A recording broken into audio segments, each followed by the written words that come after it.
Hindi lamang seguridad ang tututukan ng Quezon City Police District sa ikatlong State of the Nation Address ni Pangulong Ferdinand Marcos Jr. sa July 22. Ayon kay QCPD Director, Police Brigadier General Red Maranan, kasama rin sa babantayan ng mga pulis ang maayos na daloy ng mga sasakyan. Well, ang traffic rerouting natin at yung tinatawag nating traffic management ay may mga portion na may stop and go, meron ding portion na road closure at yung zipper lane ay ganun din ang gagawin natin katulad ng ginawa natin last year.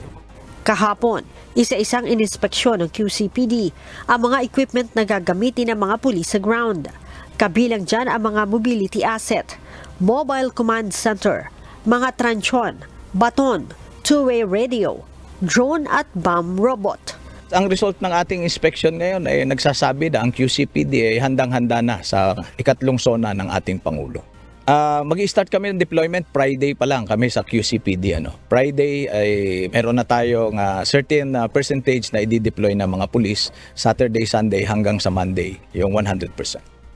Nagbabala din si General Maranan na aarestuhin at kakasuhan ang mga magsusunog ng FEG.